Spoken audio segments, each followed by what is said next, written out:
Udah pas lah ya, udah bisa lah ya. Oke, biar aku buka nih. Hai guys, halo teman-teman. Kembali lagi sama aku nih ya, sama aku Gusti Romo, nama samaran. Udah lama aku nggak nge-vlog lagi kan. Ini aku hari ini ada di Cadika sama kawan lama gue, sobat gue dari SD sampai sekarang, kawan. Oke. Udah lah ya, kita langsung aja ke sana kan, nggak usah lama-lama lagi. Bro. Ini kawan temen gue nih, kawan aku ini namanya Muhammad Habaib. Panggil Baib ya, panggil Baib ya kan. Kok kadang-kadang orang malah dibayar Mbaib. Nggak ada titiknya ya kan. Jadi berapa lama kita udah nggak jumpa. Kita nggak, kami ini udah termasuk udah mulai sibuk di dunia masing-masing lah. Karena juga udah usia udah makin ini juga kan, udah makin tua, makin bekarat. Jadi tapi bukan berarti kami ini konflik atau ini ya ada masalah atau apa gitu ya. Karena memang ada kesibukan masing-masing. Iya benar. Jadi itu berapa lama juga kita kemarin terakhir? Udah ada setahun lah. Iya, setahun lah. Setahun setengah belum bahasa? Setahun setengah. Ini mau bahas apa kita? Politik. Okay. Kita nggak pernah lepas dari politik loh. Iya. Jam berapa nih sekarang? Jam 12 kurang ya? Bapak lihat tuh jam segitu. Kami dulu bermain di jam segini. Baru siap mandi. Yoi. Oh, kita tarik mundur lagi cerita kita tadi. Kita ke politik ya kan. Biar nggak kemana-mana kan guys. Kalau tadi kita lanjutkan bisa jauh kali. Udah jauh kali hilang yang mau dicari. Jadi kita tetap balik ke topik. Nah, jadi kalau menurut kau lah nih kan, di 2024 kita ini, di politik demokrasi kita yang sekali ini, kita ini negeri bangsa tercinta kita ini mau dibawa kemana menurutmu ini? Ya, sebenarnya kurang kalau ini udah bahasannya udah tokoh-tokoh politik sih. Bapak juga saya tahu latar bapak kayak mana. Iya, tapi kan yang terjadi di depan mata lah. Iya, yang kita lihat lah ya. Kalau menurut bapak ini yang pemilihan presiden yang di tahun ini lebih baik yang mana? Apakah ini lebih baik atau tidak dalam keadaan yang baik-baik saja tuh? Gimana menurut? Sama-sama pakai kertas karton kan. Udah nggak pakai kaleng lagi. Kenapa nggak digital tuh bapak? Ya mungkin terkendala biaya ataupun mungkin ada beberapa suara yang nggak bisa pakai digital kan. Kalau kayak ngomongin, bukankah kalau misalnya terkendala seperti yang kau bilang tadi itu dan bla bla bla dan sebagainya, bukankah kalau misalnya kita masih mengikuti pemilihan dengan mencobloskan atau memasukkan benda itu, bukan benda itu ke dalam yang hangat-hangat pak ya. Memasukkan benda itu ke dalam kertas itu, bukankah itu untuk dikalikan dengan masyarakat Indonesia yang beratusan juta? Itu bukankah pemborosan pak? Apalagi kita sudah hidup di era yang katanya berapa kan? 5 udah 5.0 kan katanya sekarang kan? Udah 5.0, bukankah lebih baik digital? Untuk kita kan masih tertinggal jauh kayak bangsa yang udah didaya seperti kayak Amerika. Masa tertinggal jauh kita bangsa, tertinggal jauh politik pak? Masa yang lain kan buktinya kayak misalnya untuk shopping atau segala macam lah, platform aplikasi kayak transportasi itu buktinya biasanya pak.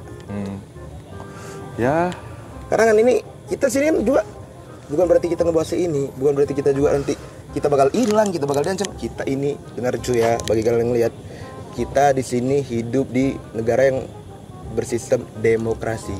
Orang bebas bersuara, orang bebas untuk melihat suatu peristiwa yang sedang terjadi, apakah itu baik-baik saja atau tidak. Jadi ya out of record ya. Out of record. Itu enaknya editor maker nih tuh. Ya, kalau misalnya kita buat digital itu memang gebrakan sih, tapi pasti. Begitu ya tadi. Iya. Gebrakan kan terus? Gebrakan memang, tapi kemungkinan nanti bakal dibuat. Tapi nggak sekarang sih, karena ada yang lebih perlu. Negara kita kan masih ada PR buat swasembada pangan, pendidikan wajib 9 tahun. Dan banyak pak kasus yang terjadi pak di belakang terakhir. Contohnya bagaimana bisa ada, aku lihat di Twitter kok salah tuh. Pokoknya aku baca tweet di situ. Dia ini caleg, ikut juga gitu kan. Ikut di data suara dia dari misalnya kita contohkan aja lah ya, kita contohkan misalnya di tanggal 1 update-nya dia posisi suaranya berada di kita bilang 1.200 misalnya. Iya. Terus 3 hari ke depannya dia melihat lagi, ngecek update-nya, progres suara dia menurun, Pak. Menurun ya. Dan berikutnya lagi, Pak. Waktu dia lihat naik dikit, dilihat lagi yang keempat kalinya menurun, Pak. Jadi, nah itu kira-kira kenapa, Pak? Kalau bukankah yang namanya kita menghitung suara itu masa bisa menaik? Kalau menaik oke lah. Cuman kalau yang namanya menurun kan kayak nggak pernah terjadi lah, Pak. Menurun. Masa kalau terjadi berarti ada terjadi ketidakseimbangan suara atau ketidakseimbangan kan? Ya udahlah, mungkin ya kalau ditarik positifnya mungkin belum rezeki dia, atau mungkin salah hitung mekanismenya, ada yang beberapa yang salah. Ini kan Pak, kalau kita bicara yang istilah sopannya kan? Sopannya. Kalau yang secara tidak baiknya, buruknya lah, Pak. Buruknya. Kalau misalnya KPU dan Bawaslu itu kan dibuat di luar dari pemerintahan, jadi dia berbentuk independen. Nah, tapi kan tetap ada, setiap ada organisasi kan ada kepentingan. Ya kepentingan kan bertuhan kepada siapa yang punya kekuatan. Ya, siapa yang kuat, siapa yang menang. Gitu aja sih rumusnya. Oke, boleh. Terus ini kalau menurutmu nih, kira-kira nanti nih menurutmu ini terbangun kembali atau tidak nih politik dinasti ini? Pasti. Ini kan soalnya kan sudah di depan mata, udah jelas kan. Nah, aku kemarin ngeliat nih guys di YouTube kan, di YouTube-nya acara CNS. Kabinet Bayangan tuh ikutin coba tuh ya. Ini kan yang di sini kan makanya aku tadi bahas apakah terjadi lagi atau tidak politik dinasti, karena yang di sini kan yang akan selesai presiden kita nih Jokowi senior, dia membawa kembali Jokowi junior kan. Nah, ini yang menjadi kontroversi yang sangat parah, kau bayangkan. Ditambah lagi Bapak Proro nih bertahan lama atau gimana, Pak, menurutmu? Ya, ada desas-desus bilang cuman beberapa tahun aja baru dilanjutkan sama wakil. Aku dengar itu. Ada juga desas-desus bilang karena memang beliau sangat-sangat patriot dan sangat Pancasila. Tapi lucunya di Pancasila itu nggak ada nepotisme sih. Itu aja sih. Jadi lucu aja waktu ngerasa Pancasila tapi jadi nepotisme, itu agak dipertanyakan sih, Pancasilanya di mana. Kan cuman Bhinneka Tunggal Ika, bukan anakku jadi presiden.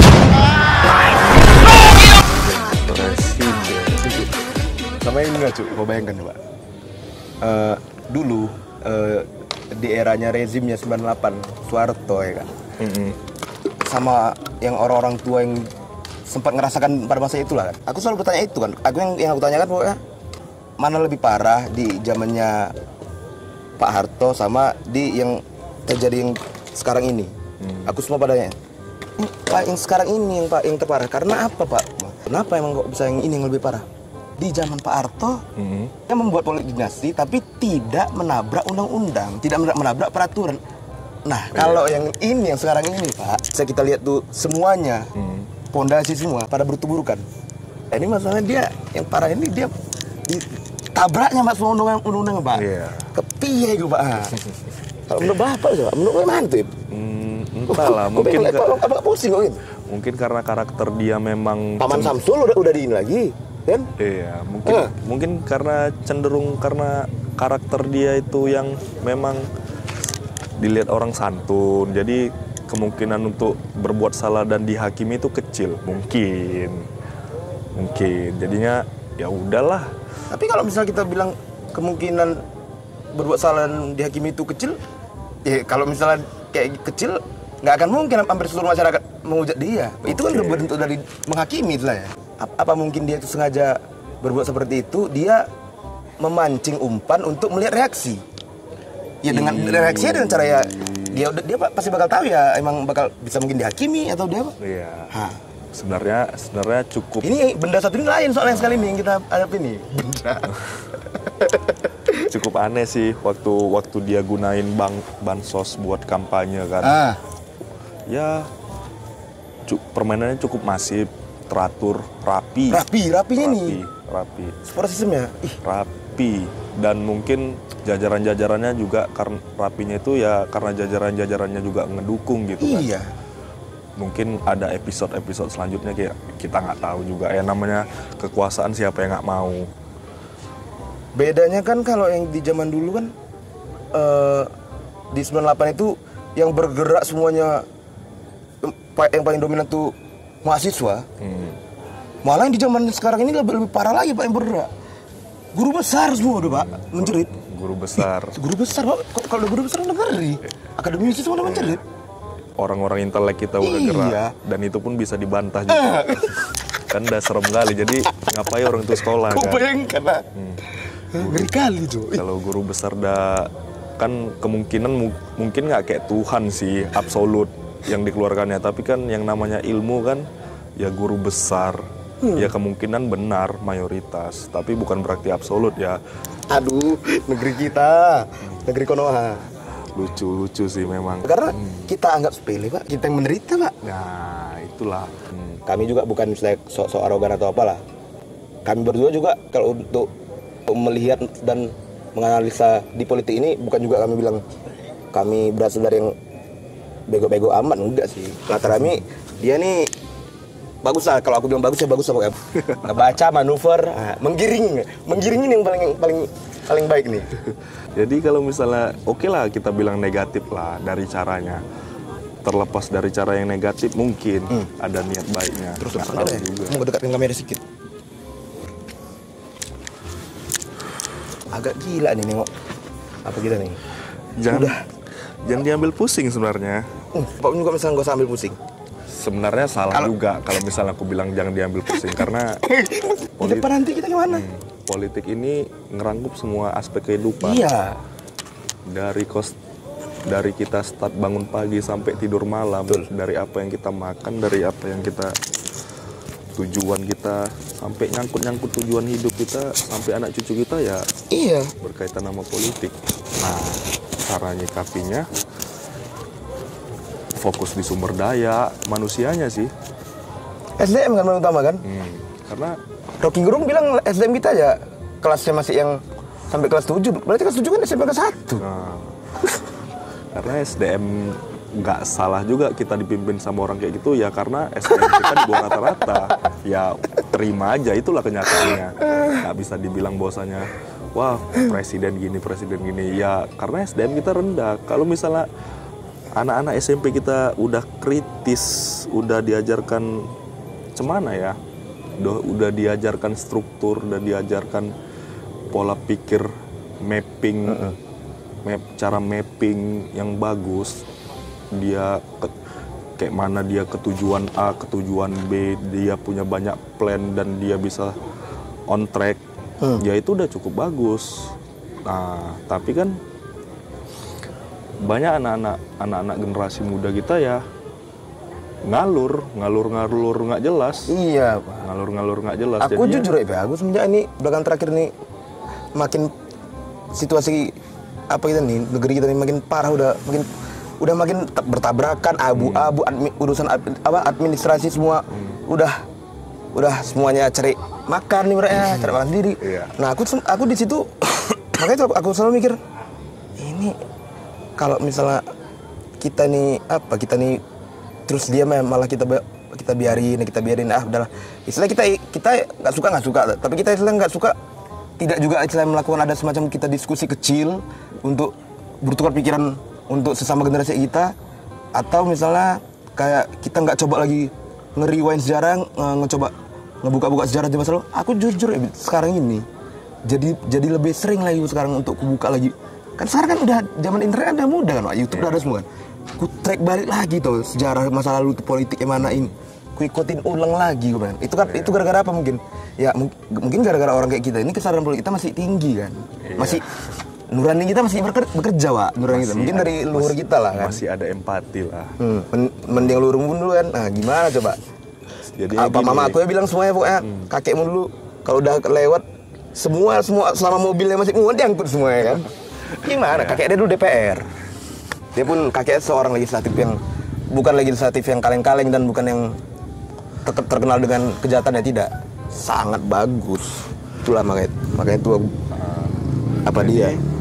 Sebenarnya garis besar politik itu pekerjaan yang satu untuk semua.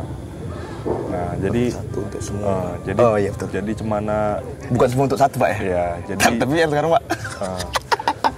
jadi cemana caranya kita berpikir bahwasanya mengesampingkan kepentingan pribadi untuk kepentingan orang banyak. Nah, itulah Betul. kinerja seorang politikus. Tapi yang sekarang yang malah yang kita terjadi Pak, yang ya semua untuk satu kayaknya Pak. Bukan satu ini ya, bukan satu pasangan calonnya ya. Ya, itu negatifnya lah. Coba kita tarik positifnya. Mungkin dia trust isu sama orang lain gitu, jadi lebih percaya sama anaknya. Atau mungkin gitu kan, jadinya dia bisa Contoh masuk yang ditersisukannya ini orang lain. Iya paham. Maksudnya contoh trust isunya nih Pak. Maksudnya sebagai apa yang ditakutkan ini kan? Ya ngerti lah Pak. Maksud aku yang trust isu kayak mana maksud yang aku tanyakan ini. Ya ditakutkannya bahwasanya gagal dalam memimpin atau enggak apa, ya biasalah ego-ego manusia kan beda-beda. Mungkin positifnya di situ. Jadinya dia lebih percaya dengan ring-ring satunya, ring-ring terdekat dia lah. Ya nggak masalah. Politik itu bebas, tapi kan yang namanya kita Pancasila kan KKN itu dilarang. Nah, itu tadi memang Pak. Itu garis besarnya. Korupsi, kolusi, dan nepotisme. Iya. Itu garis besarnya, itu dilarang. Ya kalau misalnya beliau itu memang orang cerdas, dia mungkin menggunakan manuver politik yang di luar dari KKN tersebut. Itu contohnya kalau misalnya dia tetap istilahnya mempunyai atau tetap ada di dalam hati nurani itu untuk tidak ingin melepaskan ini, tapi dia tidak menggunakan dari rumus KKN itu. Ya kalau mau kayak gitu ya dia minimal biarkan dulu yang ini orang-orang yang lebih yang lain berkompeten. yang sedang nggak ada sama sekali dengan dia. Baru kalau dia mau istilah turun lagi anaknya atau apa kayak terserah di 20 tahun lagi, kalau mau di dua periode berikutnya. Ya Periode ketiga berarti kan ketiganya kan. alasan kenapa nepotisme ini ditakuti karena ini Brenten kemungkinan Iya sih. nanti pun cucunya pun bisa nyalon kan kalau misalnya Iya. anaknya ini jebol 2 periode, itu yang kita takutkan. Jadinya oke lah dia dalam lingkup bangsawan terkenal dengan cara politik, tapi kalau kita belajar dari sejarah banyak juga sih negara-negara kerajaan yang hancur karena keluarganya juga gitu, buta karena kekuasaan, harta, tidak bijak dalam mengambil kebijakan, ya hancur. Itu yang kita takutkan. Itulah kenapa kita ngambil demokrasi bukan komunis ataupun republik kerajaan gitu. Tapi ada beberapa juga negara yang kerajaan maju, Ada. tapi dengan tanda kutip, Iya. rakyatnya sejahtera enggak. Ya, buktinya kita nggak usah jauh-jauh, kita lihat aja tuh yang kalau kata orang negara yang tidak pernah tidur, negara apa kata orang? Inggris lah udah jelas di mana-mana. Ini dia yang tetap di jalannya Adidaya. kan. Anjir. Walaupun dia udah keluar dari Uni Eropa Iya. kan, dari Uni Eropa ya gitu sih. Karena untuk nyari orang berkompeten nih relatif, sudut pandang orang kan beda-beda. Jadi mungkin ada perdebatan di situ. Nah, Oke Pak, bentar. Sudut pandang orang beda-beda. Kalau menurut Bapak, Pak, yang seperti apa Pak yang istilahnya untuk mencari orang yang ini kita bilang yang berintegritas tinggi, yang cocok lah sebagai kita jadiin pemimpin kita, yang harus bagaimana coba? Sebenarnya Tipe susah sih. Bapak. Susah. Rumus dasarnya aja yang paling penting lah Pak. Rumus dasarnya Biar kita juga sama tahu. Iya, karena kita Muslim yang pastinya harus Oke, Muslim. iya. Itu garis besar. Karena kita Muslim dan negara kita mayoritas Muslim, ya harus Muslim. Itu satu. Yang kedua, dari kinerja dia sebelumnya, yang pastinya pemimpin kan nggak selalu maju dengan tangan kosong. RI presiden loh, pasti ada sepak terjangnya, dilihat dulu gimana dia ngambil keputusan, bagaimana dia ngelola kepentingan orang banyak, dari yang terkecil sampai yang terbesar gitu sih. Dan cemana dibilangnya, kalaupun misalnya pemerintahan, kita sebenarnya alam kita banyak kan Pak. Kita banyak sebenarnya yang kita katakan. Pokoknya dibilang orang-orang itu semua, pokoknya yang elit-elit yang di atas kan, mereka selalu mengatakan kita memiliki sumber daya alam yang sangat banyak, sangat ini bla bla segala macam. Oke lah, suka hati lah mau ngomong apa gue ya kan. Kalau dibilang dia banyak ya kan. Kenapa kita pun kalau misalnya dibilang dia banyak, kita pun utang kita makin banyak juga kan. Nah. Berarti apa? Berarti dia ngejual kan ya banyak-banyak sumber daya alam kita memang. Kan? Itu tahu juga dia kan berarti kan. Balik ke SDM, karena SDM kita nggak mendukung. Mayoritas juga sih, Pak. Sumber daya alam kita mayoritas itu. Tapi bisa loh. SDM kita bisa, tapi semuanya lari ke luar negeri karena upah di sini rendah. Ya itu, upah sini rendah gara-gara orang-orang yang kayak contohnya lah, kayak contoh kita bilang, orang-orang yang kayak misalnya Gubernur Anies lah, waktu Anies menjadi gubernur. Orang yang seperti itu ya yang istilahnya di kepalanya istilahnya tidak memegang kekuasaannya kan. Karena apa, orang yang maksud gue yang adil lah, yang istilahnya ngebagi apanya istilah kekayaan dia pun untuk semuanya.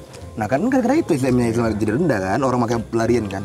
Kalau misalnya semua yang istilahnya yang memegang kunci kendali itu rata-rata pemimpin-pemimpin yang pantas untuk memimpin sesuatu kan bisa dengan baik, Wak. Sebenarnya pemimpin tuh JIS itu yang buat katanya, JIS itu yang buat orang kita semua. Iya. Kayak gitu pengen Maksudnya pemimpin tuh nggak ada kata yang pantas atau nggak pantas sih sebenarnya. Gini, peraturan dibuat untuk dilanggar, enggak lah. Peraturan dibuat untuk ditertibkan. Nah, kalau misalnya peraturan itu bisa ditertibkan, semua berhak jadi pemimpin karena kita demokrasi. Nah, tapi kan ada peraturan perinciannya lagi. Iya. Nah, semua orang berhak. Kalau dia merasa sanggup jadi pemimpin, ya udah silahkan. Gitu, karena itu pertanggungjawabannya dunia akhirat kan. Iya. Pekerjaan yang disumpah itu pekerjaan yang paling berat. Karena memang alam semesta kan nggak akan pernah tidur dan nggak akan pernah tidak membuktikan dari apa yang kita perbuat, Pak. Jadi contoh kecil yang sekarang ini kalau kau lihat Jakarta, boy. Yang pokoknya kan semua di Jakarta kan sekarang kan semua yang bekas-bekas peninggalan Anies yang bagus-bagus padahal yang dikerjakannya. Contohnya kayak sumur resapan itu kan, sumur resapan di jalan segala macam. Yang bahkan terakhir kan itu kan sama PJ yang sekarang ini PJ Gubernur Heru itu kan diratakan dia kan geng, nggak tahu lah kalau bagi mungkin teman-teman kita yang Jakarta tuh yang emang bener apa enggak ya. Kita kan sini kan hanya dapat info berita kan. Itu kan katanya di aspal yang full kan, ditutup itu. Ternyata apa? Alam semesta kita membuktikan banjir. Jakarta balik ke setelan awal deh. Setelan awal bayangin. Berarti yang setelan kedua ini dia nggak tak bagus, yang bagusnya kan setelan awal. Nah itulah contohnya tuh, Cuk. Kau bayangkan. Karena aku ini udah bisa order belum jam sini? Apa? Udah bisa order lagi apa belum? Jam berapa deh? Udah jam 12 bisa kan? Bisa? Pos aja dulu. Oke, aku mau tadi lagi mau order, belum bisa order ya guys. Jadi ini kita break dulu, kita iklan sejenak. Jangan kemana-mana, geng.